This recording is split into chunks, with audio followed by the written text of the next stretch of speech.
Ma'asyiral muslimin yang dimuliakan Allah Subhanahu wa taala. Al-Qur'an menyebut Sulaiman 16 kali di 6 surat. Pertama dalam surah Al-Baqarah, kedua dalam surah Al-An'am, ketiga dalam surah Al-Anbiya, keempat dalam surah An-Naml, kelima dalam surah As-Saba, dan keenam dalam surah Sad. Inilah surat-surat yang menceritakan tentang kisah Nabi Allah Sulaiman. Di dalam Al-Quranul Karim, Allah Subhanahu wa taala berfirman, "Wa warisa Sulaimanu Dawuda." Dan Sulaiman mewarisi seluruh warisan Daud. Kalimat mewarisi bukan berarti warisan harta. Karena Nabi SAW bersabda, "Nahnu ma'asyiral anbiya," kami para nabi, kata Nabi SAW, tidak pernah mewarisi harta. Ma tarakna sadaqah, apa yang kami tinggalkan itu adalah sedekah. Makanya Al-Imam Muslim meriwayatkan tentang kisah Fatimah radhiyallahu anha, bintu Nabi sallallahu alaihi wasallam, saat wafatnya Nabi, datang kepada Abu Bakar menuntut warisan dari ayahnya Nabi sallallahu alaihi wasallam. Tapi Abu Bakar menjelaskan tidak ada. Karena Nabi sallallahu alaihi wasallam pernah bersabda, "Ma tarakna sadaqah." Apapun yang kami tinggalkan dari harta itu semua sedekah.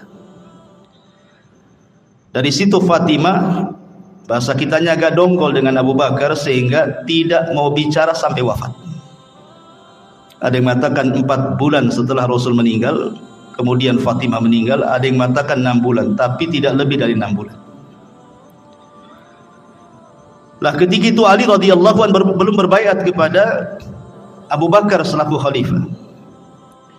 Kemudian setelah Fatimah meninggal dikuburkan, malam-malam dikuburkannya, Abu Bakar tidak dikasih tahu. Karena juga ada perasaan tidak senang Ali kepada Abu Bakar, bukan masalah kekhilafahan, tetapi masalah waris.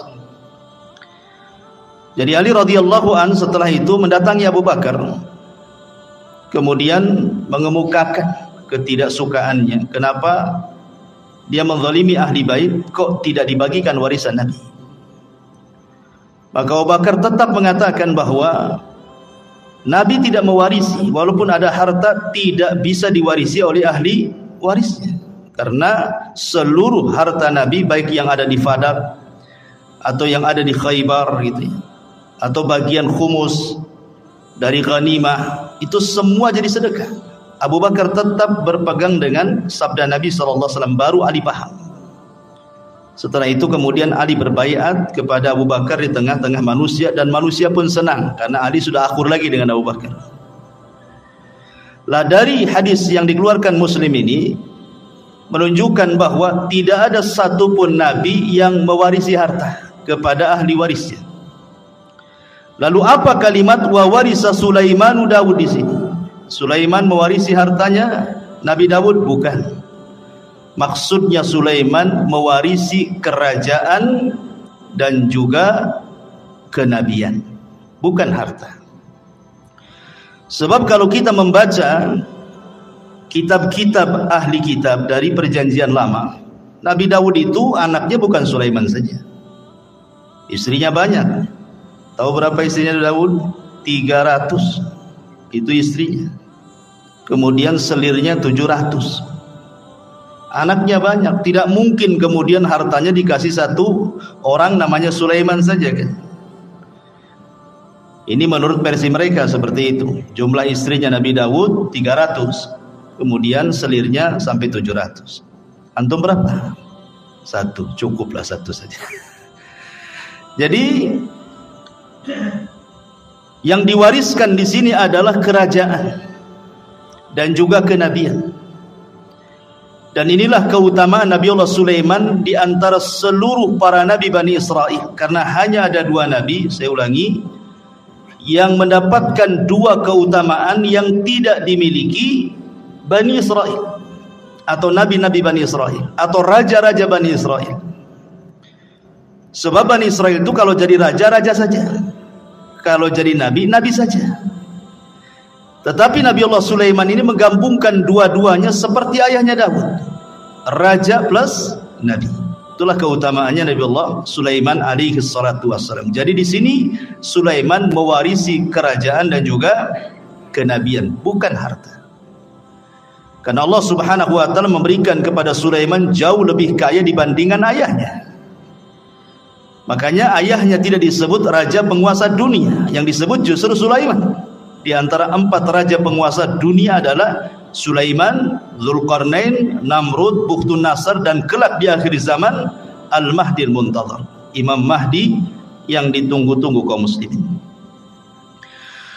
Nabi Allah Sulaiman alaihi salatu wassalam meminta kepada Allah Subhanahu wa taala untuk dicerdaskan. Dan harusnya kita juga sama, meminta kepada Allah Subhanahu wa taala untuk diberikan pengetahuan.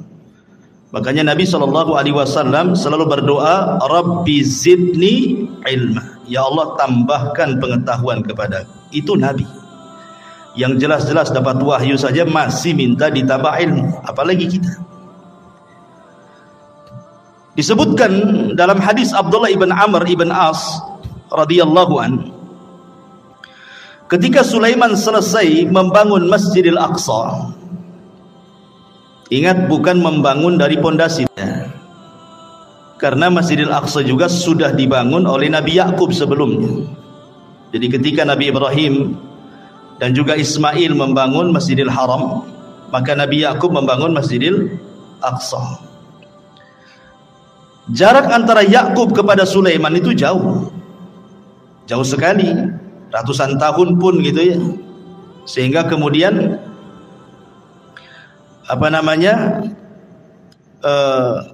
Nabi Allah Sulaiman alaihi salatu wassalam tidak sezaman dengan Nabi Yakub itu. Jadi Nabi Yakub itu bukan Nabi Sulaiman itu bukan membangun dari dasar, tetapi Nabi Sulaiman alaihi salam hanya memperbaharui saja.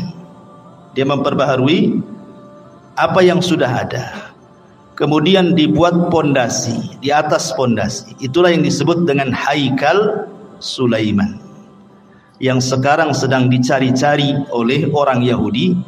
Haikal itu, bagi orang Yahudi yakin kalau seandainya Haikal itu maksudnya pondasi yang dibangun di atas pondasi Masjidil Aqsa sebelumnya itu didapati hari ini, maka mereka akan merobohkan Aqsa, kemudian akan membangun Masjidil Aqsa sesuai dengan Haikal Sulaiman menurut mereka. Kalau itu terjadi, katanya, itulah tanda kemenangan orang-orang Yahudi, karena di situ ketika mereka membangun Masjidil Aqsa sesuai dengan Haikal Sulaiman, maka mereka berkeyakinan akan muncul Matius mereka, penolong mereka. Menurut kita maksudnya adalah Dajjal, tapi Dajjal menurut orang-orang Yahudi itu bagi mereka Matius, penolong mereka. Makanya ketika Dajjal muncul di akhir zaman, apa yang terjadi? Diikuti oleh 70.000 Yahudi Asfahan. Jadi Dajjal itu ditunggu-tunggu oleh mereka gitu ya. Baik. Lah ketika selesai membangun Masjidil Aqsa, Nabi Sulaiman berdoa dengan 3 doa. Doa yang pertama, kata Nabi Allah Sulaiman alaihi salatu wassalam, sa'alallaha hukman yusadifu hukmahu wa mulkan la yanbaghi li ahadin min ba'di. Dia meminta kepahaman kepada Allah agar jangan sampai setiap putusannya ketika dia memutuskan sesuatu kepada Bani Israel kecuali sesuai dengan putusan Allah. Kemudian yang kedua, dia meminta kepada Allah Subhanahu wa taala agar kekuasaan yang dianugerahkan oleh Allah kepada Sulaiman jangan dimiliki siapapun setelahnya, hanya Sulaiman saja yang punya.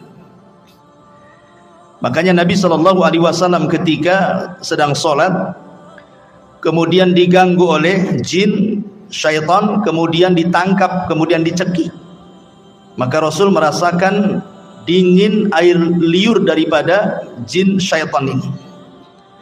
Kemudian Rasul mengatakan, kalau seandainya aku tidak ingat doa Sulaiman, wa mulkan la yambagi li ahadin min ba'di, kekuasaan yang tidak boleh dimiliki siapapun, sudah kuikat jin itu di tiang masjid supaya dilihat manusia dan dijadikan mainan, kata Rasul.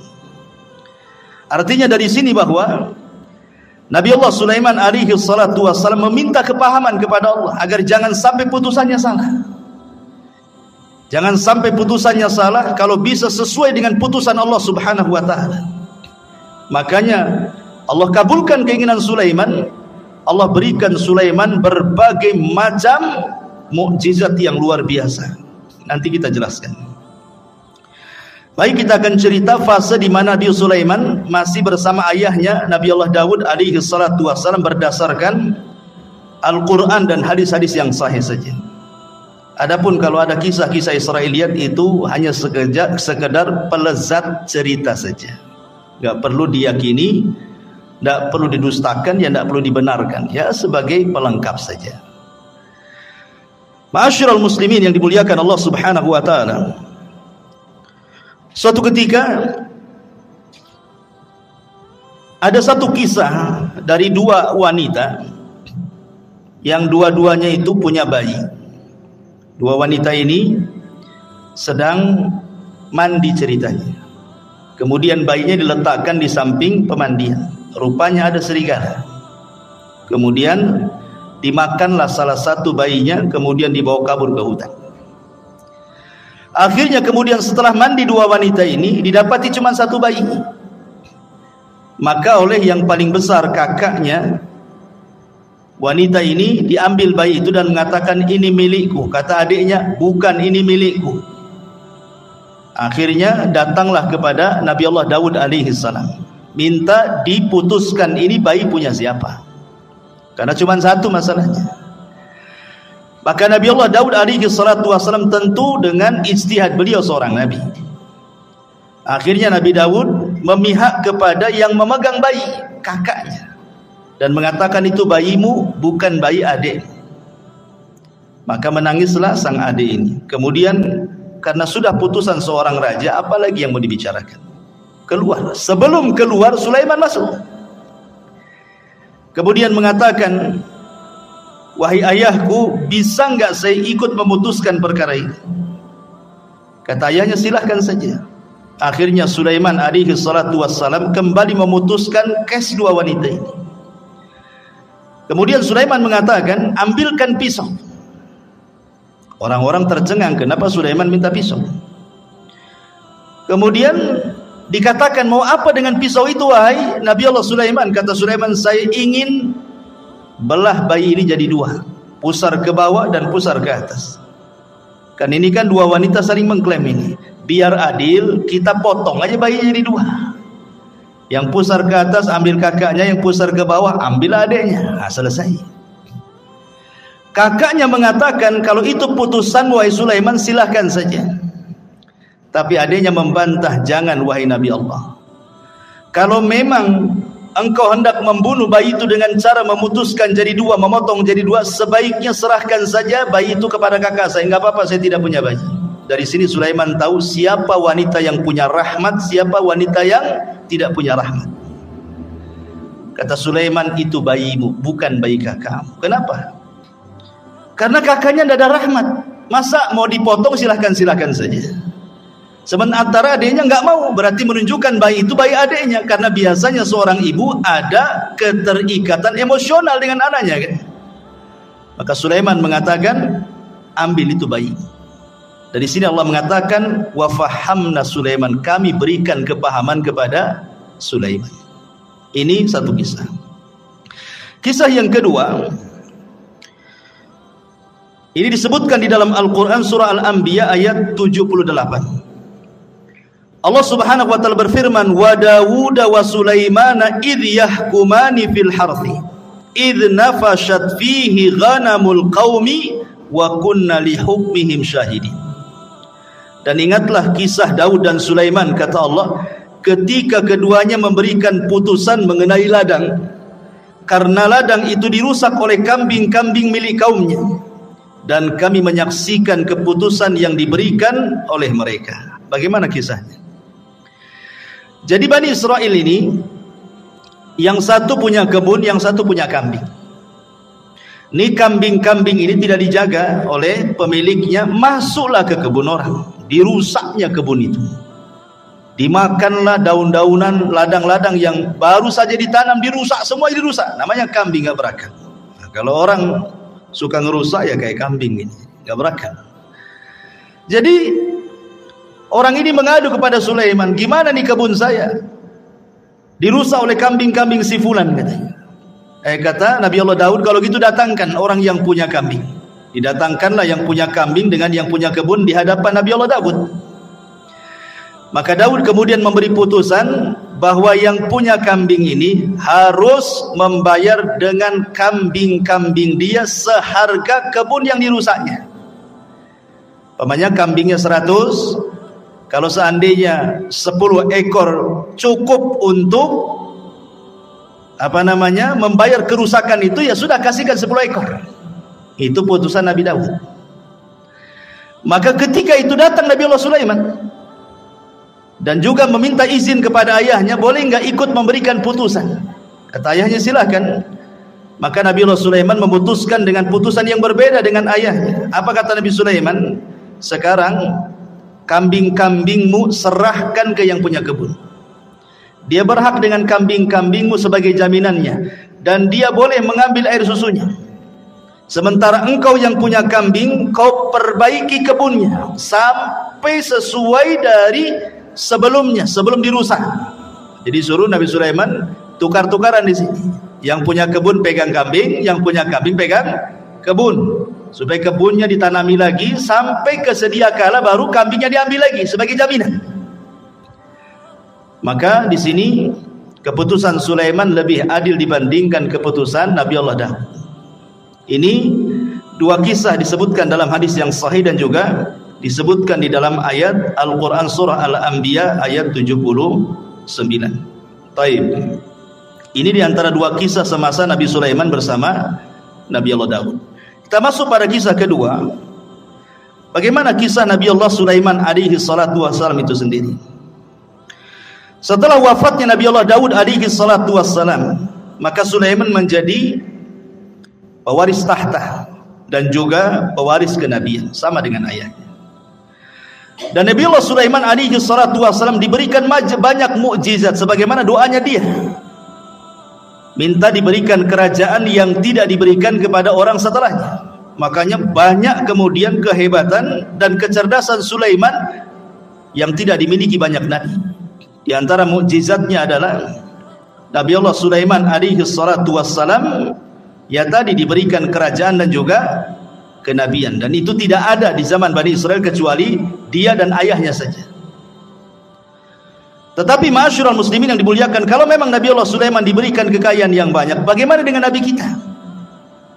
Kita bandingkan dengan Nabi SAW. Kita tidak hendak membanding-bandingkan Rasul dengan Sulaiman atau Sulaiman dengan Rasul, tidak. Tetapi kalau ada orang bertanya, berarti kalau begitu Nabi Sulaiman lebih hebat dong dibandingkan Nabi kita. Kan mesti ada yang ngomong begitu nanti kan? Maka kita jawab sebagaimana yang dijelaskan oleh Imam Ibnu Katsir di dalam kitabnya Bidayah wan Nihayah, bahwa Nabi SAW berdasarkan hadis Aisyah dan juga Ibnu Abbas radhiyallahu anhuma, sebelum wafatnya Nabi SAW pernah ditawarkan Allah kunuzul ardi, pembendaharaan bumi oleh Allah. Kalau engkau mau wahai Muhammad, aku berikan pembendaharaan bumi untukmu. Tapi Nabi SAW tidak mau. Bahkan saat wafatnya datang malaikat, kan Jibril datang menawarkan tentang kunuzul ardi, kau tetap diberikan hidup yang panjang kemudian bumi diserahkan kepadamu, ataukah engkau memilih untuk kembali kepada rafiqil a'la di sisi Allah Subhanahu wa taala. Rasul enggan memilih dunia, tapi Rasul memilih meninggal karena ingin berjumpa dengan kawan-kawannya di mana? Di rafiqil a'la. Artinya kalau seandainya Rasul meminta untuk hidup, tentu Rasul pun sama akan diberikan kekayaan yang pernah Allah anugerahkan kepada Sulaiman. Itu maknanya. Ini yang pertama. Kemudian yang kedua, Nabi Allah Sulaiman diberikan mukjizat muhadatsatu ma la yantiq. Nabi Sulaiman itu mampu berbicara dengan makhluk-makhluk Allah yang tidak bisa bicara. Ya, umpamanya dengan batu, dengan pohon dan yang semacamnya. Itu Sulaiman paham dengan bahasa-bahasa mereka. Maka ini pun sama juga dengan Nabi SAW. Bahkan Nabi SAW pernah mengatakan, inni la a'rifu hajaran kana yusallimu alayya bi Makkah qabla an ab'atha inni la a'rifuhu al-an. Apa kata Rasul? Sebelum Rasul SAW diangkat jadi Nabi, Rasul itu pernah kemudian lewat di sebuah tempat di Mekah. Rupanya ada yang mengucapkan salam, Assalamualaikum ya Muhammad. Tapi Rasul melihat ke samping, tak ada pula orang. Ya, hanya ada bebatuan dan pepohonan saja kan. Akhirnya kemudian setelah Rasul diangkat jadi Nabi, baru paham bahwa yang mengucapkan salam itu adalah batu dan pepohonan. Dan Rasul mengatakan, aku sekarang tahu di mana hajar ataupun batu yang ketika aku belum diutus jadi Nabi, dia mengucapkan salam kepadaku. Artinya Nabi SAW pun diberikan oleh Allah Subhanahu wa taala mukjizat gitu ya. Bahwa batu-batu kemudian pohon-pohon juga bertasbih dan mengucapkan salam kepada Nabi sallallahu alaihi wa ala alihi wasallam. Bahkan diriwayatkan dari Abi Sufyan dan dia Talha ibn Nafi' dari Anas bin Malik radhiyallahu an, jaa Jibril ila Nabi sallallahu alaihi wasallam dzata yaumin wa huwa jalisun hazinun qad khadaba bid-dima min darbati ba'di ahli Makkah. Jadi suatu ketika Rasul dipukuli ahli Makkah sampai berdarah. Jibril datang untuk menghibur Nabi sallallahu alaihi wasallam. Itulah bagaimana Nabi sallallahu alaihi wasallam luar biasa dalam berdakwah. Di permulaan dakwah sampai dipukuli oleh orang Makkah sampai berdarah juga. Maka Jibril mengatakan, atuhibbu an urika ayah. Jadi Jibril ingin menenangkan kesedihan Rasul. Maukah aku tunjukkan kepadamu kuasa Allah? Maka Rasul mengatakan, na'am, tentu. Fanadhara ila syajaratin min wara'il wadi. Maka kemudian Jibril menatap satu pohon di balik lembah. Faqala, maka Jibril katakan, ud'u tilka syajarata fada'aha. Kau panggil saja pohon itu, maka pohon itu akan tercabut dari akarnya dan akan berjalan dan akan menghadap kamu, katanya. Kemudian Nabi SAW memanggil betul-betul pohon itu. Betul-betul pohon itu tercabut dari akarnya, berjalan menghadap Rasul, mengucapkan salam. Kemudian kata Jibril, murha, perintahkan dia untuk kembali. Maka Rasul pun memerintahkan dia untuk kembali. Kata Rasul, hasbi, cukup. Artinya kalau Nabi SAW mau, semua pohon bisa diperintahkan, ya kan? Kalau mau, umpamanya kalau Nabi SAW mau, bisa saja pohon-pohon itu diperintahkan Nabi SAW. Dan ini mujizat Rasul. Dan sanadnya, riwayat ini ala syarti Muslim, berdasarkan syarat Imam Muslim. Kemudian yang ketiga di antara mukjizat Nabi Allah Sulaiman, taskhirur riyah sakharahallahu li Sulaiman. Jadi Sulaiman mampu menundukkan angin. Tentu ada sebabnya kenapa Nabi Allah Sulaiman mampu menundukkan angin, ikhwan. Jadi suatu sore Nabi Sulaiman itu, dan itu disebutkan di dalam Al-Qur'anul Karim ketika kita bicara tentang kuda Sulaiman. Jadi Sulaiman itu suka dengan kuda perang. Jadi sore hari itu Sulaiman saking senangnya dengan kuda-kuda itu, karena kan Sulaiman ahlul jihad. Tentu di zaman itu tidak ada kendaraan untuk perang melebihi kuda. Kalau di zaman sekarang ya ada pesawat, ada tank, macam-macam kan itu ya. Kalau zaman dulu ya kuda saja. Itu binatang yang paling hebat di dalam berperang. Makanya Allah bersumpah dalam Al-Quran, wal adiyati ghabha, demi kuda-kuda perang yang mengeluarkan suara terengah-engah. Dan Rasul mengatakan bahwa di ubun-ubun kuda perang itu ada barokah sampai kiamat. Dan Rasul mengatakan 3 olahraga yang disunnahkan: berenang, kemudian memanah, kemudian berkuda. Memang kuda itu ada keistimewaan. Dan di akhir zaman nanti perangnya kaum muslimin melawan orang-orang Nasrani itu dengan kuda, karena teknologi sudah tidak ada. Artinya kuda ini berkahnya sampai kiamat. Maka Sulaiman suka dengan kuda. Jadi suatu sore dia memandang kudanya, mengelus-elus kudanya gitu ya. Dan ingat, ada kuda khusus. Sulaiman itu punya kuda, dia punya sayap. Jadi ya ada kuda-kuda biasa, tapi ada khusus kuda Nabi Sulaiman itu bersayap dia. Ya, jadi bisa terbang dengan kuda itu dengan sayap. Dari mana kita tahu kudanya Sulaiman itu bersayap? Dari perkataan Nabi SAW, dari senyumnya Rasul ketika Aisyah radhiyallahu masih kecil. Aisyah kan masih kecil kan, usianya masih muda. Jadi suka dengan boneka-bonekaan. Nah, di antara boneka yang di depan Aisyah itu kuda yang bersayap. Jadi Rasul mengatakan, itu kok kuda bersayap, kata Nabi. Masa ada kuda bersayap?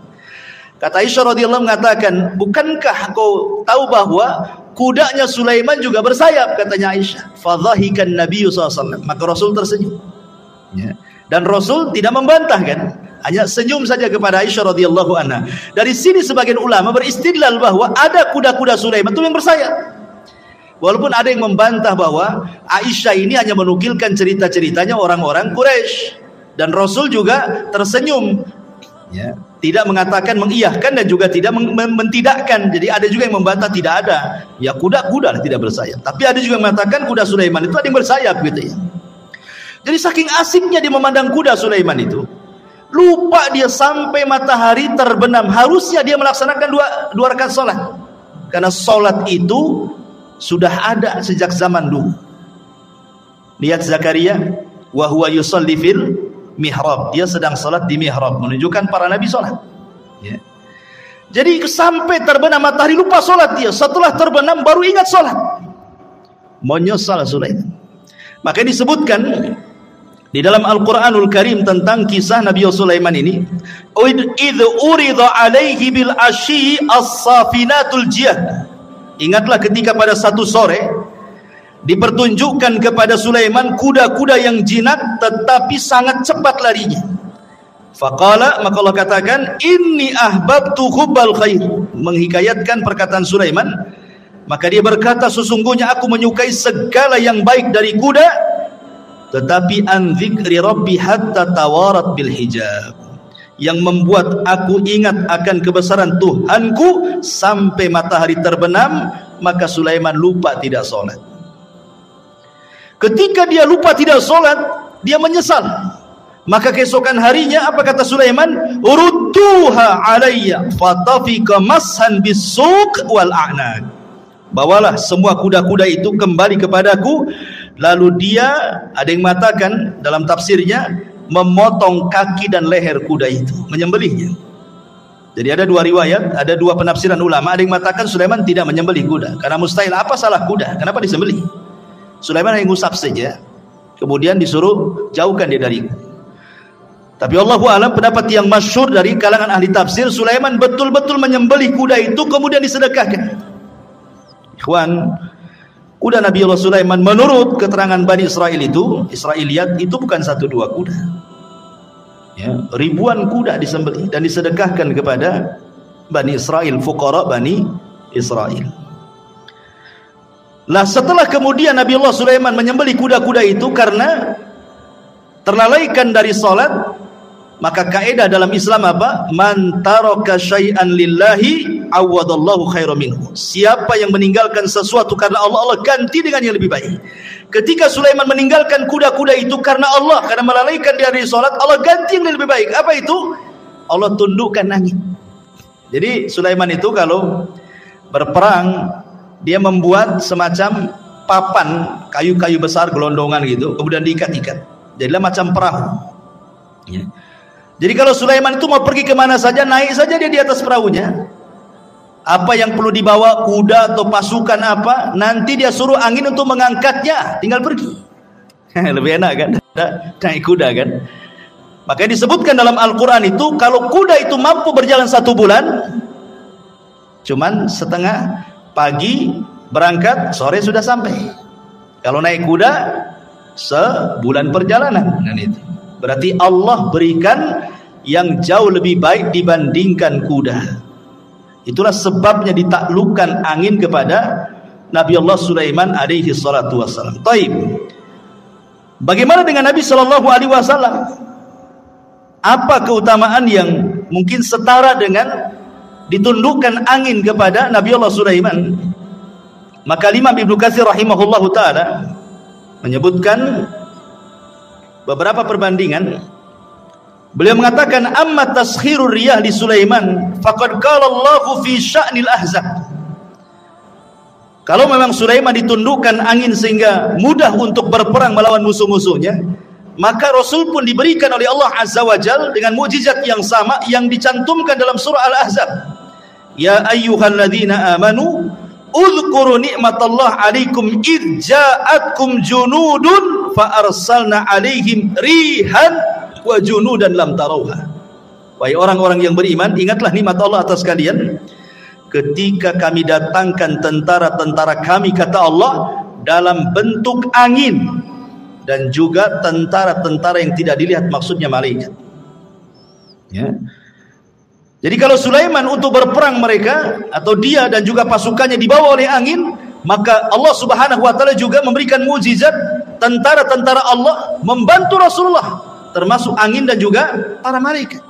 Makanya ada istilah nusirtu bis sabah wa uhlikatil adu bid-dabur, kata Rasul. Aku ditolong dengan angin pagi dan kaum Ad dihancurkan dengan angin sore. Makanya sepanjang sejarah Nabi SAW tidak berperang. Kalau menyerbu sebuah kaum, tidak pernah menyerbu siang, sore atau malam. Maka Rasul akan menyerbu di waktu subuh. Kalau terdengar adzan, Rasul tidak menyerbu, menunjukkan daerah itu daerah Islam. Dari sini istidlalnya para ulama membedakan negeri Islam dengan negeri kafir itu dari suara adzan. Jangan seperti orang-orang yang terpaham radikal membedakan negara Islam dengan negara kafir itu dari segi undang-undang. Undang-undang kita ini mengacu kepada Belanda, Taugut. Negara kita kan negara Taugut nih, kayak dia aja yang muslim tuh. Bukan itu yang membedakan negara Islam dengan negara kafir. Kalau dalam negara itu banyak saut-sautan adzan, berarti negara Islam tuh. Kalau ada sebagian negara kita memang tidak sesuai dengan apa yang diturunkan Allah dan Rasulnya, ini bukan pembeda bahwa negara itu dikatakan negara taugut seperti negara kita ini. Ini bukan negara taugut. Ya. Kita ini negara Islam, walaupun sebagian undang-undangnya tidak mengacu kepada Islam. Kenapa? Berdalil dengan hadis tadi. Kalau Nabi SAW mendengar suara adzan, Rasul tidak menyerah, Rasul pulang. Tapi kalau Rasul tidak mendengar suara adzan, berarti negeri kafir itu diserang sama Nabi. Berarti kalau masih dengar suara adzan bersaut-saut, apalagi negeri kita luar biasa, bukan dari masjid saja. Musola berserak, sampai ringtone handphone pun suara azan. Apalagi gitu. Ma'asyiral muslimin yang dimuliakan Allah Azza wa Jalla. Kembali, jadi Nabi SAW juga dikuasakan angin oleh Allah sehingga menghancurkan perang Ahzab itu, perang luar biasa, ikhwan. Bayangkan Nabi dikepung, namanya Ahzab. Ahzab itu kelompok-kelompok. Siapa kelompok-kelompok ini? Orang kafir Quraisy bergabung dengan orang-orang Yahudi, bergabung dengan orang-orang suku-suku Arab yang benci dengan Nabi, bergabung dengan orang munafik dari dalam lagi. Kalau bukan karena Allah, kalah Nabi itu. Tapi Allah utus angin, kemudian menghempas tenda-tenda, menakutkan kuda-kuda mereka sehingga pada kabur semuanya, sehingga habis perbekalan mereka, kendaraan mereka nggak ada, pulang tunggang langgang, menang dalam perang Ahzab. Taib. Kemudian juga dalam perang Badar, 350, 314 melawan 1000 lebih tentara. Rasul pun tidak punya pengalaman perang. Sahabat yang dibawa pun bukan sahabat pilihan, karena dalam perang Badar itu tidak ada tuntutan sahabat ikut, karena memang tujuannya bukan perang.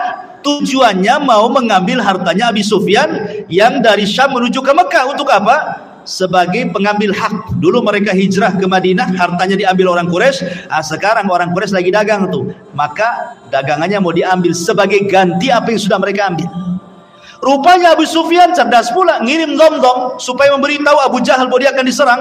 Abu Jahal menyiapkan pasukan 1000. Rupanya terjadi perang Badar. Jadi perang Badar ini perang yang tak terduga masalahnya. Tetapi sampai Nabi ketakutan, takut kalah. maka di malam harinya dia istighotsah di samping Abu Bakar dan mengatakan, Allahumma intahlik hadhil isabah falan tu'bad abada. Ya Allah, kalau kau hancurkan kelompok yang sedikit ini, nggak ada lagi yang menyembah kamu di permukaan bumi. Gitu. Allah menangkan 314 melawan 1000. Allah menangkan. Siapa yang Allah menangkan? Kaum muslimin. Dengan apa? Diutusnya oleh Allah 5.000 malaikat. 5.000 malaikat diutus.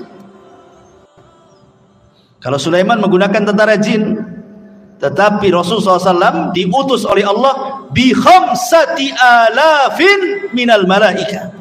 5.000 malaikat turun dipimpin Jibril menggunakan kuda namanya Kaidum. Kudanya Jibril itu namanya Kaidum. Kaidum Haizum. Haizum namanya. Ya, siapa kuda Jibril? Haizum. Kaidum Haizum. Ya, sambil memacu kudanya. Sebentar saja kalah orang musyrik itu. Ya. Taib, masyarul muslimin yang dimuliakan Allah Azza wa Jalla. Ini mukjizat Nabi Sulaiman. Kemudian mukjizat Nabi Sulaiman yang lain, taskhirul jin. Bisa menundukkan jin. Dan itu disebutkan di dalam Al-Qur'anul Karim, wa minal jinni man ya'malu baina yadayhi bi'idni rabbi. Wa man yazik minhum an amrina nudhikhu min adzabis sa'ir. Ya'maluna lahu ma yasha' min mahariba wa tamathila wa jifanil kal jawab wa qudurir rasiyat. Dan sebagian jin yang bekerja di hadapan Sulaiman, di bawah kekuasaan Sulaiman dengan izin Allah, dan siapa yang menyimpang di antara mereka kalangan jin dari perintah kami, kami rasakan kepada mereka azab neraka yang apinya menyala-nyala. Maka para jin bekerja untuk Sulaiman sesuai dengan apa yang dikehendakinya. Di antaranya membuat gedung-gedung tinggi, patung-patung, piring-piring besar seperti kolam dan periuk-periuk yang tetap berada di tungkunya. Jadi membuat periuk besar, kuali yang tidak bisa diangkat kecuali jin. Saking besarnya kuali itu untuk masak. Ya. Bahkan sebagian mereka dirantai jin-jin itu. Karena ada jin-jin itu yang mereka tidak nurut, makanya perlu dirantai dan diawasi. Ya, kalau punya proyek Sulaiman itu membuat gedung-gedung besar, maka Sulaiman akan duduk mulai dari terbit sampai terbenam matahari. Bagaimana jin itu bekerja? Sehina itulah jin di mata Sulaiman. Ya, karena itu mukjizatnya Sulaiman bisa menundukkan jin. Taib. Masyarul muslimin yang dimuliakan Allah Azza wa Jalla, maka Nabi SAW pun sebenarnya kalau tidak teringat dengan doa Sulaiman, tentu dia pun bisa menundukkan jin, kan itu. Kan tadi sudah saya ceritakan, Rasul ketika sholat diganggu oleh syaitan, ada yang mengatakan iblis, langsung iblis yang mengganggu. Kemudian dicekik oleh Nabi. Kemudian dia meniatkan untuk mengikat di tiang masjid. Kemudian Rasul teringat dengan doa Sulaiman. Wa mulkan la yambagi li ahadin min ba'di. Bahwa tidak boleh ada orang yang punya kekuasaan sepeninggalku. Ketika Rasul ingat ini, Rasul melepasnya. Ya.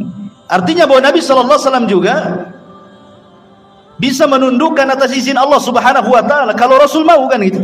Tapi Rasul teringat doanya Nabi Sulaiman. Makanya Rasul kemudian melepaskan. Dan ini juga di antara mukjizat Nabi sallallahu alaihi wasallam. Lebih-lebih kalau di bulan Ramadan, apa yang terjadi? Sufidati syayatin. Ya, Nabi sallallahu alaihi wasallam diberikan kabar gembira oleh Allah Subhanahu wa taala, "Idza ja'akum Ramadan futihat abwabul jannah wa ghuliqat abwabun niran wa sufidati syayatin." Pintu surga dibuka, pintu neraka ditutup, setan-setan diikat semua. Ditundukkan oleh Allah Subhanahu wa taala untuk nabinya apabila datang bulan Ramadan. Ya. Kemudian juga di antara mukjizat Nabi Allah Sulaiman adalah fahmu lughatil hayawan. Sulaiman paham dengan bahasa binatang. Contoh ketika Nabi Sulaiman ini menyiapkan pasukan besar untuk menyerang, kemudian lewat ke sebuah lembah. Di lembah itu ada pasukan semut. Tiba-tiba kemudian salah satu semut atau pimpinan semut mengatakan, "Ya ayyatuhan namlu dukhulu masakinakum la yakhtimannakum Sulaiman wa junuduhu wa hum la yash'urun." Hei pasukan semut, kata pimpinannya, segera kalian masuk ke rumah-rumah kalian. Sebentar lagi Sulaiman dan pasukannya mau datang. Jangan sampai menginjak kalian kemudian mati dan mereka tidak sadar. Lihat husnudzonnya semut kepada Sulaiman dengan kalimat tidak sadar. Artinya kalau kalian terinjak itu bukan karena kesalahan mereka, karena mereka tidak sadar menginjak kalian, itu maksudnya. Itulah husnudzonnya binatang. Binatang aja bisa husnudzon sama orang. Kita ini suudon saja sama orang gitu. Enggak ada husnudzonnya aja. Ini juga kemudian Sulaiman mendengar dari kejauhan. Dia paham bahasa semut. Apa yang terjadi? Ketika Sulaiman mendengar pimpinan semut ngomong begitu, fatabassama dhahikan min qauliha. Sulaiman tersenyum, habis itu tertawa lebar karena paham dengan ucapannya. Kemudian Sulaiman karena diberikan anugerah seperti itu, dia bersyukur. Apa doanya? Rabbi auzi'ni an ashkura ni'mataka allati an'amta alai wa ala walidai wa an a'mala salihan tardah wa adkhilni bi rahmatika fi ibadika salihin. Ya Rabb, anugerahkan kepadaku agar aku tetap bersyukur akan nikmat. Diberikan anugerah mampu memahami bahasa hewan, gitu ya. Yang telah Engkau berikan nikmat kepadaku dan nikmat kepada kedua orang tuaku, dan aku agar aku bisa beramal saleh supaya Engkau redha dan Engkau masukkan aku dengan rahmatmu termasuk hamba-hambamu yang saleh. Subhanallah. Manusia sekaya Sulaiman, manusia sehebat Sulaiman, manusia yang kekuasaannya sampai separuh dunia, masih mengatakan, saya bersyukur akan nikmatmu kepadaku. Ini pelajaran bagi orang-orang kaya, ya. Sekaya apa sih Anda dengan Sulaiman itu? Sekaya apa? Berapa uang di rekeningnya Anda itu? Berapa mobil yang Anda punya? Berapa rumah yang Anda punya itu? Tapi kenapa kemudian persis seperti yang difirmankan Allah, kalla innal insana la yatgha an ra'ahus taghna.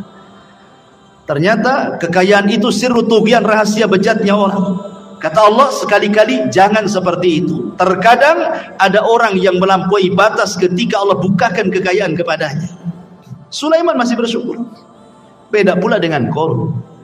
Qarun malah mengatakan apa? Innama utitu min ilmin indi. Enak saja kau mau ngambil zakatku. Dia ngomong sama utusannya Nabi Musa itu. Enak saja kau mau mengambil zakatku, katanya. Ini harta aku yang dapat.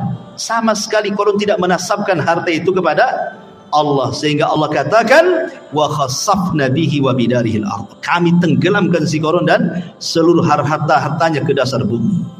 Jadilah kalau sekarang nemu harta dikit-dikit harta Qarun, harta Qarun. Nemu dompet aja harta Qarun, semua harta Qarun, ya. Intinya bahwa di sini ada pelajaran besar. Kemudian juga Sulaiman mengajarkan akhlak. Bagaimana dia tersenyum kepada semut, ya. Dan senyum itu bagian daripada akhlak yang sangat murah tetapi besar nilainya, besar pengaruhnya, ikhwan. Apalah susahnya senyum coba? Senyum itu tidak susah, tapi pengaruhnya besar. Senyum itu jauh lebih berpengaruh dibandingkan ngomong. Karena biasanya orang yang suka senyum itu langsung disukai orang. Beda dengan orang yang jarang senyum gitu kan, susah orang suka. Tapi orang yang suka senyum, ya manis senyumnya karena orang suka senyum. Beda kalau orang jarang senyum, sekali senyum pahit tuh biasanya. Ini senyum ngapain nih? Jangan-jangan mau pinjam uang pun katanya kan. Artinya bahwa sebagaimana ulama mengatakan akhlak itu terbagi tiga, dari leher ke atas, kedua tangan, dan dari atas kepala ke bawah kan. Itu akhlak namanya. Dari leher ke atas di situ ada mata. Orang yang jarang melotot kalau ngomong berarti punya akhlak. Orang yang jarang mengeluarkan kata-kata kotor kecuali santun, maka itu berakhlak. Telinganya tidak mendengar kecuali yang dibolehkan dia mendengar. Hidungnya tidak mencium kecuali yang dibolehkan dicium. Senyumnya selalu tersebar. Itu akhlak namanya. Ya. Kemudian kedua tangan mudah membantu orang. Kemudian dari badan ke atas, ketika kita bicara dengan orang, kita berhadap-hadapan. Jangan badan kita ngadap kemana, orang pula ngadap ke kita. Mentang-mentang dia kaya, pejabat, kemudian nggak direken ngomong apa sebelah itu. Dia ngadap sana, orang ngadap sini kan itu. Nggak berakhlak badannya. Ya. Jadi itu akhlak namanya. Sulaiman mengajarkan akhlak, fatabassam, dia pun senyum. Dan Rasul mengatakan tabassumuka li akhika sadaqah. Senyum kamu kepada saudaramu itu sedekah. Coba bayangkan, kalau antum senyum ketemu orang senyum, berapalah sedekah. Mungkin antum bakhil mengeluarkan uang, ya. Gantilah uang itu dengan senyum, kan enak. Tapi kalau tengok kotak infak jangan senyum. Enggak penuh-penuh nanti. Maksudnya kalau ketemu orang gitu ya. Baik. Kembali bahwa Nabi Allah Sulaiman alaihi salatu wasallam mampu paham dengan bahasa binatang. Sekarang bagaimana dengan Nabi sallallahu alaihi wasallam? Al-Imam Ibnu Katsir mengatakan, walaqad u'tiya Muhammadun sallallahu alaihi wasallam misla dzalik wa aktsar minhu. Rasul pun diberikan hal yang sama, bahkan lebih banyak dibandingkan Sulaiman, kata Imam Ibnu Katsir. Faqad taqaddam dzakarna li kalamil bahaim was-siba wal haninil jad'i wa ragha'il ba'ir wa kalamil syajari wa tasbihil hasa wal hajari wa du'aihi iyahu ila akhir perkataan Ibnu Katsir. Saya contohkan beberapa kisah. Pertama, kisah Abi Sa'id Al-Khudri radhiyallahu anhu. Jadi ceritanya Abu Sa'id Al-Khudri ini menceritakan, jadi ada seorang penggembala, tiba-tiba datang serigala. Penggembala datang serigala, diambillah satu kambing itu, dibawa kabur ke hutan, dikejar sama yang punya kambing. Akhirnya direbut lagi dari serigala itu. Tiba-tiba serigalanya bisa bicara. Apa kata serigala ini? Ala tattaqillah, tidakkah kau bertakwa kepada Allah? Tanzi'u minni rizqan saqahullahu alayya. Kata serigala, tidakkah kau bertakwa kepada Allah, wahai penggembala? Kau sudah merebut rizki yang Allah anugerahkan kepada kau, kau ambil lagi, katanya. Kagetlah ini penggembala kambing. Kok serigala bisa bicara kan itu ya? Ini aneh ini serigala ini, kok bisa bicara gitu. Kalau sekarang kan tengok di punggungnya ada baterainya enggak? Gitu, berarti robot itu ya. Nah, kemudian orang ini mengatakan, ya ajbah dzambun yukallimuni kalamal insi. Saking herannya penggembala ini mengatakan, kok kamu bisa bicara seperti manusia, katanya. Maka serigala ini mengatakan, ala ukhbiruka bi'ajabi min dzalik. Kata serigala, enggak perlu heran. Mau enggak aku habarkan dengan yang lebih ajaib dibandingkan ini, kata serigala ini. Apa itu? Kata serigala ini, Muhammadun sallallahu alaihi wasallam bi Yathrib yukhbirun nas bi amba'i ma qad sabaq. Kamu tahu orang namanya Muhammad yang ada di Yathrib, kata serigala itu. Dia lebih hebat dibandingkan aku. Dia mampu berbicara tentang habar-habar yang sudah berlalu dari kalangan para nabi, Qarun, Fir'aun dan yang lainnya, atau yang akan datang hari kiamat, macam-macam. Aku tidak bisa, kata serigala. Akhirnya kemudian seorang ra'il ghanam ini akhirnya datang menemui Nabi, masuk Islam. Kemudian dia menceritakan tentang serigala yang bicara itu ke hadapan Nabi sallallahu alaihi wasallam. Maka kata Rasul, sadaq, serigala itu benar, katanya. Walladzi nafsi Muhammadin biyadihi la taqumus sa'ah hatta yukallimus siba'al insan. Tidak akan tegak kiamat, kata Rasul, sampai ada binatang yang bicara dengan manusia. Itulah kamu, katanya. Kan itu ya. Jadi sanadnya adalah syarti sahih, dan hadis ini disahihkan oleh Imam Al-Baihaqi. Lihat, serigala ini mengakui apa? Kehebatan Nabi, dan dia bisa bicara ya. Kemudian juga diriwayatkan dari Safinah maula Rasul. Rasul itu punya pembantu namanya Safinah. Pembantu Rasul banyak, salah satunya Safinah namanya. Jadi Safinah ini suatu ketika dia sedang safar, naik perahu. Qadarullah, perahunya dihempas ombak, akhirnya hancur perahunya, berantakan. Tetapi Allah takdirkan dia selamat dengan satu kayu yang sisanya itu dia ngambang sampai dibawa ke entah berantah. Tiba-tiba dia nyasar di sebuah pulau. Ketika terbangun, tiba-tiba ada singa di hadapannya. Fawajada fihal asad, ada singa di hadapannya. Faqala lahu.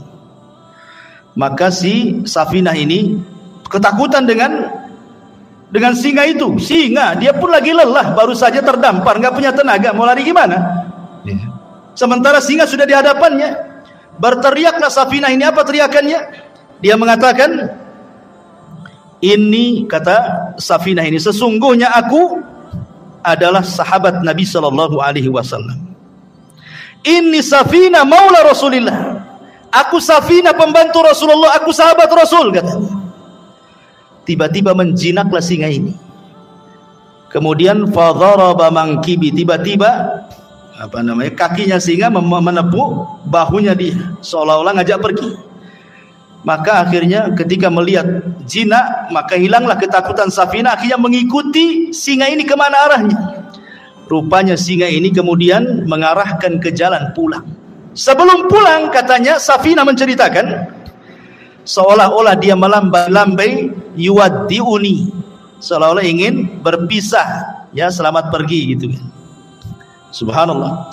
Kemudian hal ini disampaikan kepada Nabi sallallahu alaihi wasallam. Lihat, binatang disebut saya pembantu Nabi, langsung jinak. Luar biasa. Kan enggak menghadap Nabi. Nabinya di mana? Safinah hanya beritahu saya ini pembantu Nabi, tadinya singa yang garang jadi lunak gitu. Tapi antum jangan praktekkan. Masuk ke kandang singa, saya umat Nabi apa enggak diterkam. Ya. Jadi ini menunjukkan ikhwatul fillah muliakan Allah Azza wa Jalla, bagaimana singa itu tunduk dengan hanya ucapan saya adalah khadimun Nabi. Luar biasa. Ya. Ini juga disebutkan Imam Ibnu Katsir dalam kitabnya Al-Bidayah wa Nihayah.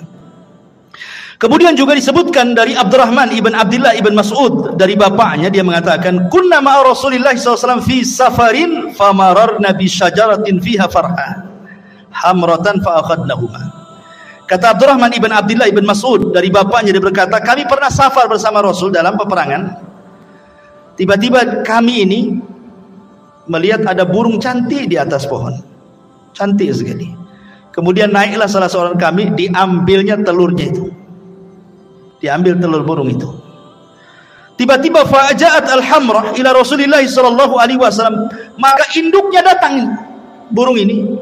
Kemudian menghadap Nabi sallallahu alaihi wasallam seolah-olah dia menceritakan bahwa ada kehilangan telurnya ini.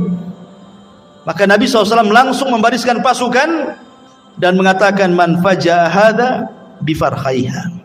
Siapa yang menyakiti anak burung ini katanya. Rasul tahu gitu ya. Ya. Rasul kan tidak tahu. Yang ngasih tahu apa? Burung.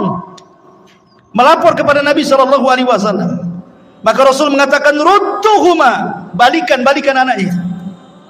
Kemudian dalam riwayat rudduhu rahmatan biha, kembalikan. Kalian harus punya kasih sayang. Ya.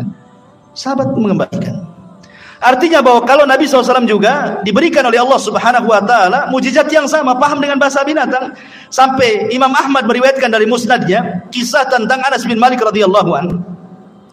Bahwa suatu ketika Anas bin Malik radhiyallahu an masuk bersama Rasul di haid min haidil Ansar, di ganggang kota Ansar, kota Madinah, ya. Apa yang terjadi? Kata Anas bin Malik radhiyallahu an, tiba-tiba datang seekor ghanamun fasajadat lahu. Tiba-tiba lari seekor kambing, sujud pula di hadapan Nabi. Sahabat nengok, ada kambing sujud di hadapan Nabi gitu. Maka faqala Abu Bakar mengatakan, Rasul, kalau kambing yang tidak berakal ini sujud, harusnya kami yang sujud katanya. Tapi Rasulullah mengatakan la yambagi an yasjuda ahadun li ahadin walau kana yambagi li ahadin an yasjuda li ahadin la amartul mar'an tasjuda li zawjiha. Enggak boleh. Kalau Allah perintahkan aku untuk merintahkan kalian sujud di antara kalian, maka yang pertama kali aku peruntukkan sujud bukan kalian kepadaku, tapi seorang istri sujud kepada suaminya karena besarnya haknya. Tetapi aku tidak diperintahkan untuk itu. Ada yang mengatakan hadisnya lemah, tetapi ada yang sahih yang dikeluarkan Musnad Imam Ahmad juga tentang kisah unta yang mengejar Rasul. Tiba-tiba Rasul sedang naik keledai bersama Jabir, disusul sama unta itu. Setelah untanya di depan, tiba-tiba ia buruk sujud di hadapan Rasul. Kemudian Rasul turun, dilihatnya unta itu nangis, diusap air matanya. Kemudian Rasul entah berbincang-bincang apa dengan unta, sahabat tidak tahu. Tiba-tiba Rasul berdiri, berteriak, "Man sahib hadzal jamal?" Siapa pemilik unta ini? Tiba-tiba ja'a fatan minal ansar, datang anak muda dari Ansar, "Ana ya Rasul, saya Rasul." Maka Rasul marah dan mengatakan, "Afala tattaqillah fi hadhil bahimati allati malakakallahu iyyak." Tidakkah kau bertakwa kepada Allah? Allah sudah kuasakan unta kepadamu. Kenapa engkau tidak merawatnya? Innaka tuji'uhu wa tut'ibu. Kau hanya membuat unta sakit dan engkau membuat unta lapar. Kau hanya bisa mempekerjakan saja, tidak bisa mensejahterakan. Rasul paham juga dengan bahasa unta.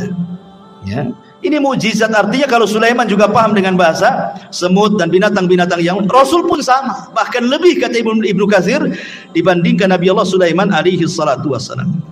Kemudian juga yang lainnya di antara Sulaiman isalatun nuhas, mampu mencairkan tembaga persis seperti bapaknya. Kan bapaknya itu kan bisa membuat baju besi kan, tanpa harus dibakar, dikasih pandu besi. Enggak, Sulaiman juga seolah-olah tangannya panas. Besi tinggal dikual-kual bila baju besi. Makanya Allah mengatakan wa arsalna lahu ainal qitr, kami alirkan cairan tembaga bagi Sulaiman. Artinya Sulaiman mampu untuk membuat baju besi cukup dengan tangannya, persis seperti mukjizat bapaknya Nabi Allah Daud alaihi salatu wasallam. Ini di antara mukjizat-mukjizat yang Allah Subhanahu wa taala anugerahkan kepada Sulaiman. Ada satu kisah dari Abu Hurairah radhiyallahu anhu. Hadis ini dikeluarkan Imam Ahmad dan disahihkan oleh Imam Hakim, walaupun ada sebagian melemahkan. Jadi suatu ketika kharaja Sulaiman alaihi salam tasqi fara'a namlatan mustalqiyatan ala dhahriha rafi'atan qawami'aha ila sama taqulu Allahumma inna khalqun min khalqik laisa bina ghaniyun an suqyak faqala irji'u faqad suqitum bida'wati ghairikum. Jadi Sulaiman ini kan waktu itu terjadi pacaklik di Bani Israel. Nah, hujan lama, enggak turun-turun hujan.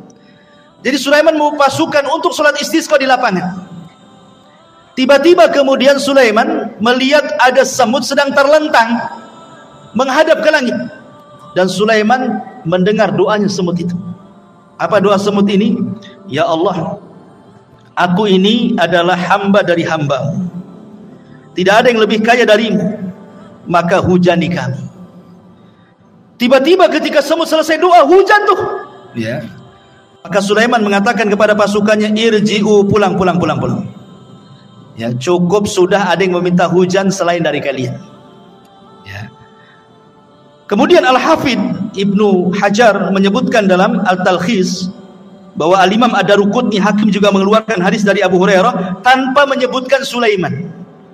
Jadi ada seorang nabi, tetapi riwayat ini walaupun lemah memperkuat bahwa yang berdoa kisah ini adalah kisah Sulaiman, karena ada riwayat walaupun lemah bahwa yang dimaksud nabi ini adalah Nabi Sulaiman. Tapi ada riwayat yang sahih tapi tidak disebutkan siapa namanya.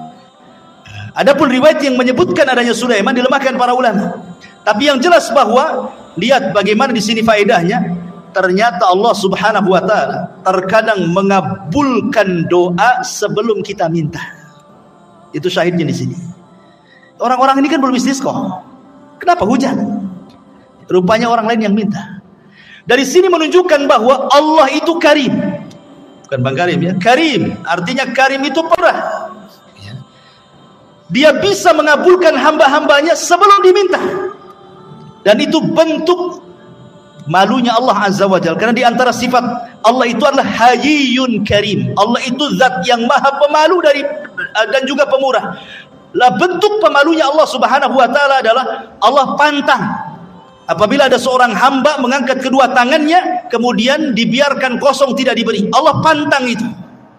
Idza rafa'a 'abdun yadayhi ila sama faqala ya rabbi an yaruddahuma sifra, kata Rasul. Kalau ada seorang hamba mengangkat begini kemudian mengatakan ya Rabb, kemudian tidak diberi, oh tidak, pasti diberi orang itu.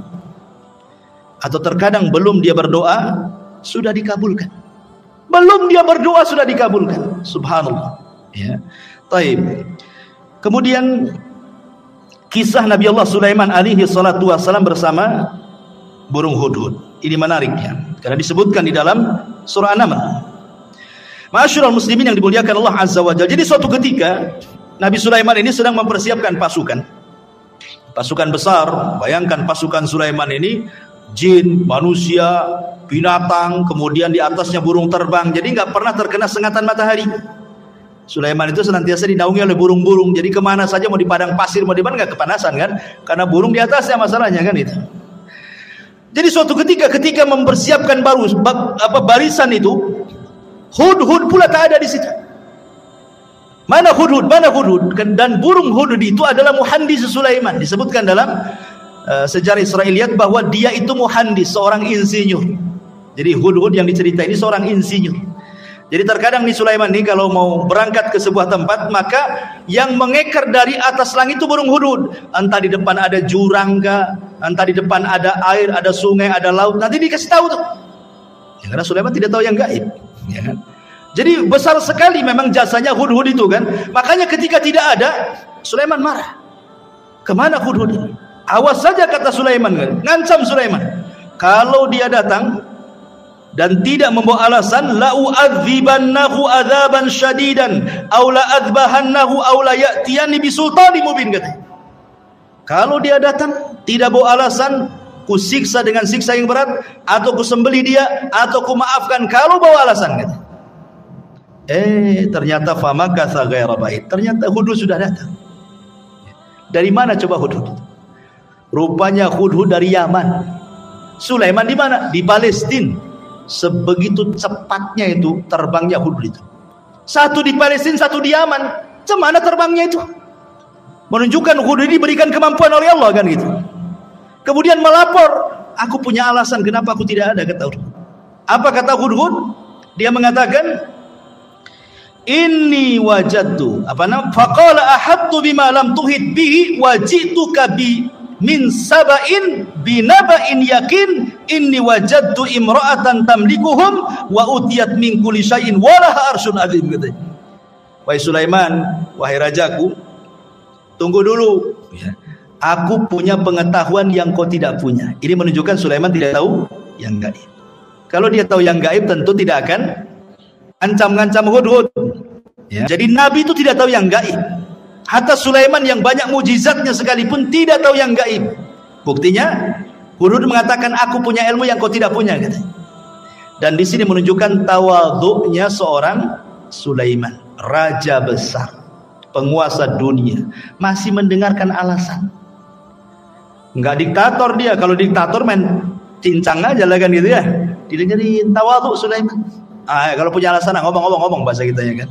Dia mengatakan begini, wahai Sulaiman, aku baru terbang ke Yaman. Aku temui di Yaman ada kerajaan besar. Rupanya yang memimpin seorang ratu, katanya. Itu kerajaan luar biasa, katanya. Memuji kerajaan itu. Masalahnya, kata Hudhud, mereka ini wajadtuha wa qaumaha yasjuduna lisyamsi min dunillah wa zayyana lahumus syaitanu a'malahum fasaddahum anis sabil fahum la yahtadun. Tapi sayang wahai Nabi Allah, dia dan kaumnya menyembah matahari, bukan Allah yang disembah. Dan setan sudah menyesatkan mereka, menghalangi jalan Allah dan mereka tidak dapat petunjuk, katanya. Subhanallah. Hudhud membawa risalah apa? Risalah tauhid, menunjukkan bahwa semua hewan tidak suka kesyirikan. Kalau anda tahu, semua hewan tidak suka kesyirikan. Orang yang melakukan kesyirikan itu dibenci hewan. Lihat Hudhud di sini. Dia menyampaikan soal kesyirikannya kerajaan Ratu Balqis itu. Ya, jadi kalau ada orang yang melakukan kesyirikan, bukan kita ahli tauhid saja yang tidak suka, burung pun tidak suka. Ini Hudhud tuh gak suka dengan orang yang nyembah selain Allah ini. Kemudian diceritakan alasannya, setan sudah menghiasi mereka sehingga mereka tersedari Allah. Dari sini menunjukkan bahwa kesesatan apapun, kata Hudhud, pasti sutradaranya setan. Kalau ada orang nyimpang, orang sesat gitu ya, berarti dalangnya setan tuh di belakangnya itu. Hudhud ngasih tahu tuh sama kita. Ya. Akhirnya kemudian Sulaiman ya nggak begitu percaya saja. Namanya habar tuh bisa ya bisa tidak kan gitu. Makanya Sulaiman akhirnya gini saja. Kita lihat as-sadaqta am kunta minal kadhibin. Kita lihat beritamu, apakah engkau termasuk orang dusta ataukah benar beritamu itu. Jangan asal cerita saja, bawa bukti, katanya. Nih aku akan tulis surat. Bawa surat itu ke ratu yang ada di sana. Akhirnya ditulis. Lah tulisannya salah satunya apa? Bismillahirrahmanirrahim. Jadi pertama yang menulis Bismillahirrahmanirrahim itu Nabi Sulaiman. Sebelum Nabi kita, Nabi Sulaiman sudah menulis Bismillahirrahmanirrahim min Sulaiman, dari Sulaiman. Itu sejarah awal Bismillah itu. Ketika Ratu Balqis sedang duduk-duduk, datang si Hudhud itu ngasih surat. Dibaca surat itu, kagetnya bukan kepala. Ya. Habis itu kemudian dia kumpulkan tuh pembesar-pembesarnya Ratu Balqis itu. Kemudian Ratu Balqis mengatakan, qalat ayyuhal mala inni ulqiya ilayya kitabun karim. Telah sampai kepadaku surat yang karim. Lihat. Ratu Balkis menghargai surat itu. Dia tahu karena isi surat itu dari seorang nabi. Ya. Kemudian Ratu Balkis mengatakan, ya ayyuhal mala aftuni fi amri ma kuntu qati'ata amran hatta tashhadun. Sekarang bagaimana pendapat kalian? Ini raja maunya kita masuk Islam, kalau tidak dia serbu kita katanya. Kata raja-raja ini, kata para pembesarnya, tunggu dulu wahai ratu, nahnu ulu quwwatin wa ulu ba'sin syadid wal amru ilaiki fangduri madza ta'muri. Tenang, kita ini kerajaan besar, tentara kita kuat, kita hadapi sajalah katanya. Tapi putusan tetap kepadamu, nurut kepada Ratu Balkis. Ratu Balkis ini orang berakal, makanya dia mengatakan kepada para pembesarnya, ingat, innal muluk idza dakhulu qaryatan afsaduha wa ja'alu a'izzata ahlaha adillata wa kadzalika yaf'alun. Ingat, siapapun negerinya, manapun negerinya, kalau sudah diserang musuh, pasti orang mulia akan jadi hina. Nanti jadi tawanan, ya, nanti akan dibunuh, nanti anaknya, ibunya jadi yatim, menjanda, macam-macam lah kan gitu. Ini bahaya, enggak usahlah kayak gitu. Gini sajalah kata Ratu Balkis. Dia kan ngaku nabi. Gimana kalau seandainya kita kirim hadiah banyak-banyak saja? Kita lihat kata Ratu Balkis, kalau memang dia seorang nabi, pasti dia akan tidak akan menerima hadiah ini. Tapi kalau dia raja yang haus kekuasaan, pasti diterima. Kita lihat nabi atau bukan katanya. Itu cerdasnya Ratu Balkis itu. Dikirim hadiah banyak-banyak. Ya. Ketika kemudian Sulaiman mendapatkan hadiah itu, Sulaiman mengatakan, qala atumiddunani bimal fama atani Allah khairun mimma atakum bal antum bihadiyatikum tafrahun. Kata Sulaiman, enak saja kalian kirim hadiah katanya. Aku sudah punya semuanya, yang aku miliki, yang Allah berikan itu jauh lebih baik daripada yang engkau miliki, kata Sulaiman. Lihat, Sulaiman selalu menasabkan kepada Allah di sini. Apa kata dia? Atumidduni bimali fama atani Allah. Ini bahasanya. Yang Allah berikan kepadaku, kata Sulaiman, jauh lebih baik dibandingkan yang Allah berikan kepada kalian, hai Balkis katanya. Begitulah seorang muslim, harusnya apapun nikmat sekecil apapun nasabkan ini dari Allah gitu maksudnya. Ini Sulaiman orang kaya, penguasa, tapi masih menasabkan kepada Allah terus kan gitu. Kita sudah kere, sudah miskin, ini uang saya, enak saja suruh sedekah kan. Masyaallah muslimin yang dimuliakan Allah Azza wa Jalla. Akhirnya kemudian Ratu Balkis sedikit ngeper juga, ternyata seorang nabi, karena Sulaiman sudah tahu siapa dia kan itu ya. Dan Sulaiman tahu bahwa Ratu Balkis akan masuk Islam. Dari mana taunya?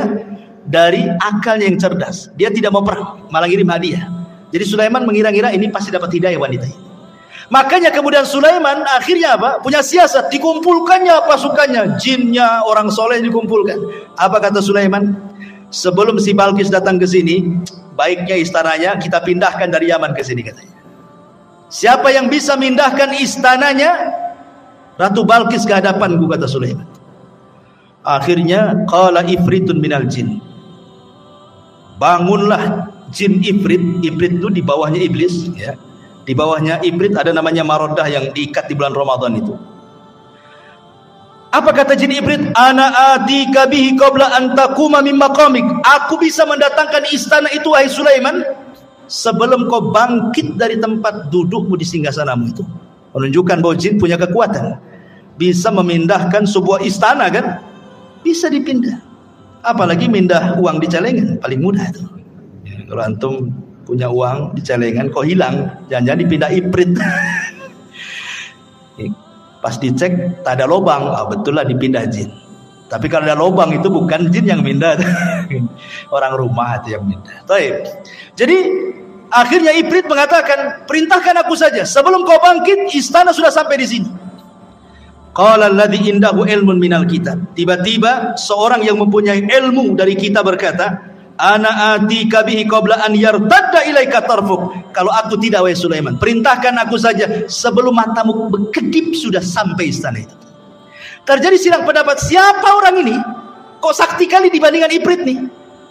Ada 4 penafsiran para ulama. Ada yang mengatakan bahwa dia adalah Jibril. Jibril turun dan mengatakan, saya akan mindahkan. Penafsiran yang kedua, ini ifrit tapi yang muslim, yang satunya kafir, yang mengatakan sebelum kau bangkit itu adalah ifrit kafir.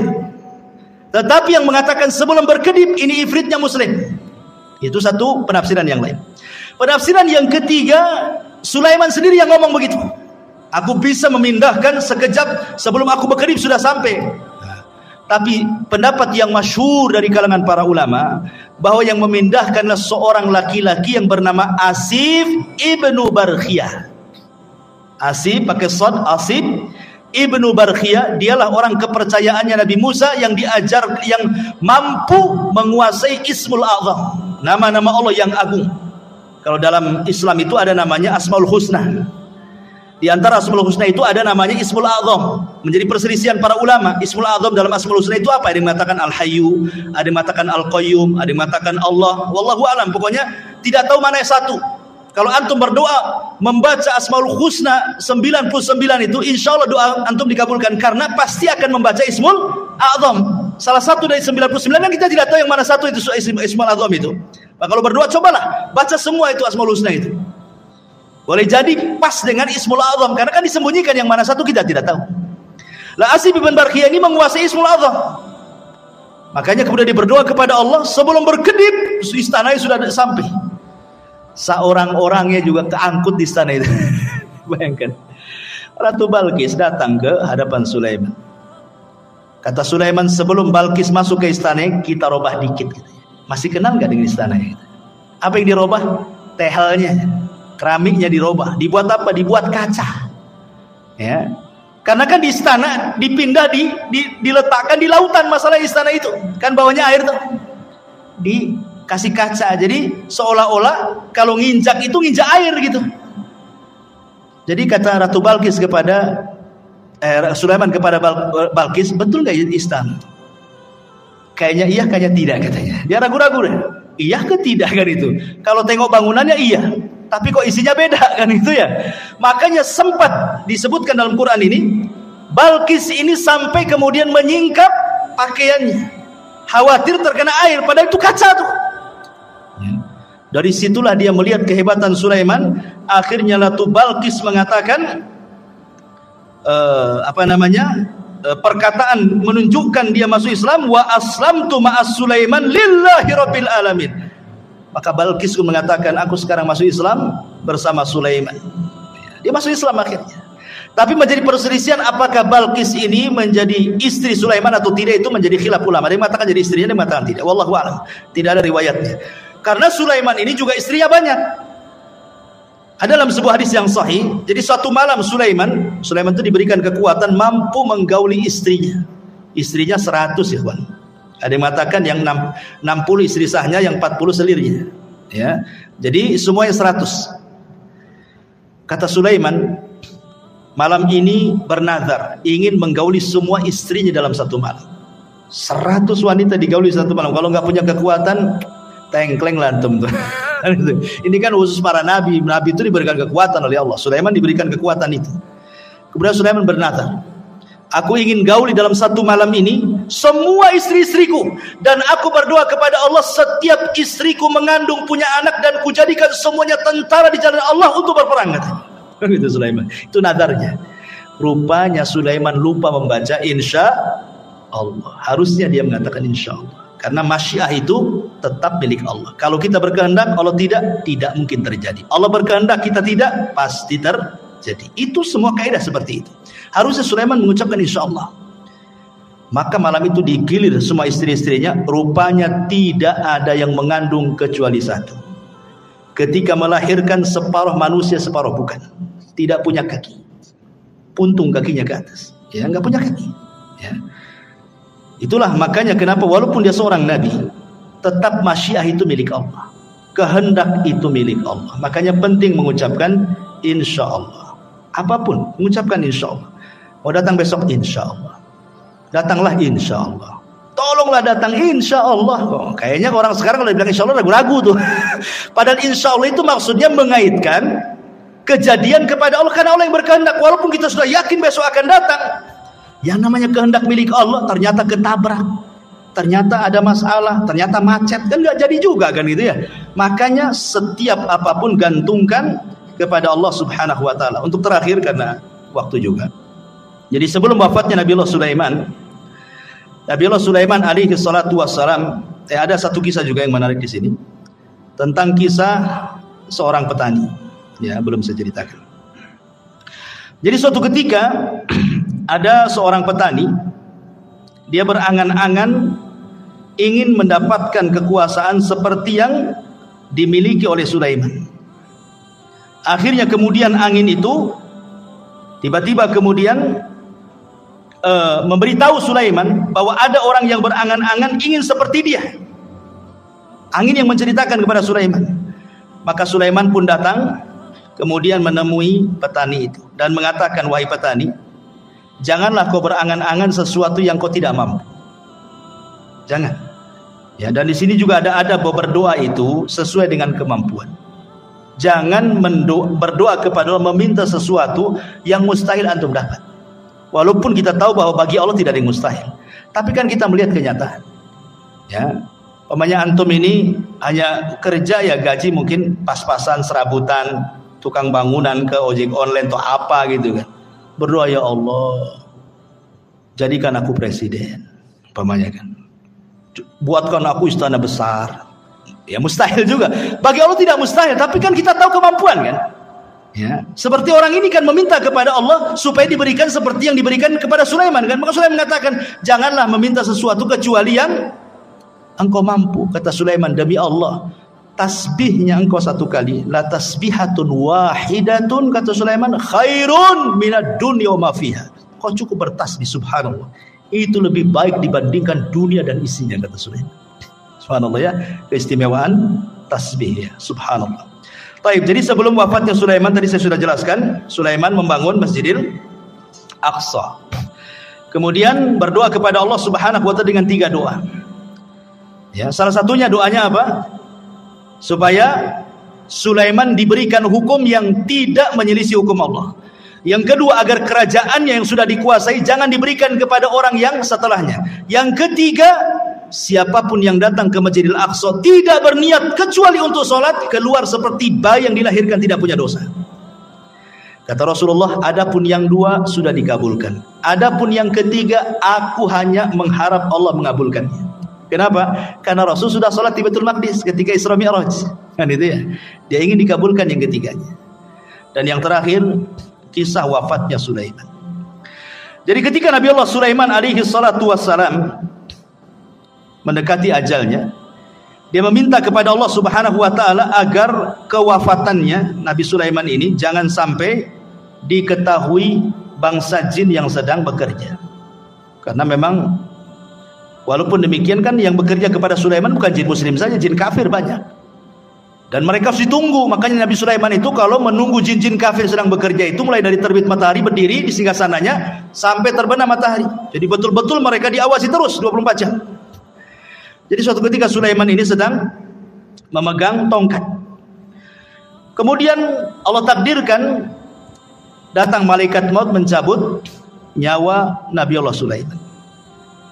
Lama Sulaiman itu tidak dijelaskan dalam sejarah berapa lama dia duduk di singgasananya sambil bertelekan kepada tongkatnya gitu. Ya, sambil tongkat. Jadi yang menjadikan jasad Sulaiman tidak jatuh karena ada tongkat yang dipegangnya. Entah berapa lama, wallahu alam, tidak dijelaskan, Quran tidak menjelaskan, hadis juga tidak menjelaskan gitu. Yang jelas tiba-tiba tongkat itu dikerumuni oleh rayap, kemudian memakan tongkat itu sedikit demi sedikit. Akhirnya kemudian tongkat itu pun patah, lemah, hancur, Sulaiman terguling. Ketika Sulaiman terguling, maka jin-jin mengatakan, kalaulah kami tahu yang gaib Sulaiman itu sudah mati, tentu kami tidak dihinakan seperti ini. Dari sini menunjukkan bahwa jin tidak tahu yang gaib. Ya. Lah ketika Sulaiman meninggal dunia, ingat ketika di zaman Nabi Sulaiman itu kan banyak dunia perdukunan ya. Sebelum Sulaiman diutus itu kan dunia perdukunan di mana-mana. Ya. Makanya Allah utus Sulaiman untuk memberantas dunia perdukunan. Makanya diutus Asif ibn Barkhiyah tadi untuk mengambil semua buku-buku dukun-dukun itu. Kemudian diancam dukun-dukun itu, kalau masih melakukan praktek perdukunan dibunuh. Maka tidak ada berani satupun dukun yang melakukan praktek perdukunan. Mereka diminta tobat dan mentauhidkan Allah. Kemudian buku-bukunya disimpan oleh Asif ibn Barkhiyah di sebuah kotak, dan itu diletakkan di bawah singgasana Sulaiman. Sulaiman pernah ngancam, siapa yang mengambil buku sihir ini, Kalau dia manusia, aku bunuh dia. Kalau dia dari kalangan jin, terbakarlah dia. Ketika Sulaiman meninggal dunia, jin tidak bisa mendekati karena terkena sumpahnya Sulaiman. Kalau dia ambil sama dia kan terbakar. Akhirnya kemudian mereka merayu, ada dua orang, namanya Harut dan Marut. Ada yang mengatakan Harut Marut itu manusia, ada juga yang mengatakan Harut Marut itu malaikat. Ada yang mengatakan Harut Marut itu setan. Macam-macam lah penafsiran ulama. Ya. Tapi yang jelas bahwa akhirnya diambillah oleh Harut dan Marut ini, kemudian diajarkan kepada manusia. Harut Marut sudah mengatakan ini tidak boleh diajarkan kepada kalian. Kalau kalian bisa belajar ini bisa kufur masalahnya. Sehingga ada sebagian orang Yahudi tidak mau belajar, tapi ada juga yang tetap belajar.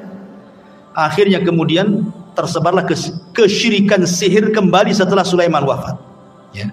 Lah, jin ini, iblis ini yang kemudian menghasut orang-orang untuk mengambil buku sihir di bawah singgasana Sulaiman, mengatakan, kalian tahu enggak?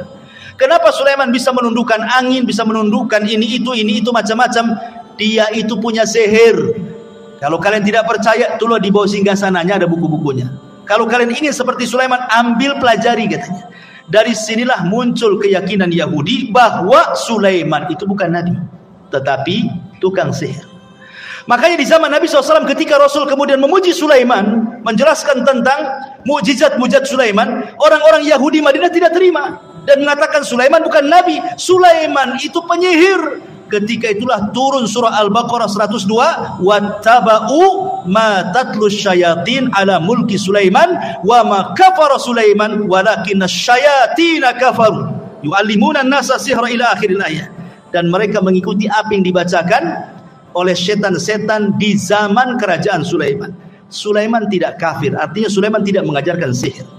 Lalu siapa yang mengajarkan sihir itu? Setan-setan itulah yang mengajarkan sihir. Jadi kita katakan bahwa Sulaiman itu nabi, tapi orang Yahudi mengatakan dia sihir, penyihir. Nauzubillah. Makanya Allah turunkan wattaba'u ma tatlu syayatin ala mulki Sulaiman wa ma kafara Sulaiman walakinna syayatina kafaru yu'allimuna an-nasa sihra wa ma unzila 'alal malakaini bi Babila Harut wa Marut. Wallahu a'lam. Kisah Harut Marut panjang, tidak perlu dikisahkan. Di lain kesempatan saja. Ini diantara kisah singkat dari Nabi Allah Sulaiman. Wallahu a'lam. Mudah-mudahan ada manfaatnya. Subhanaka wa bihamdika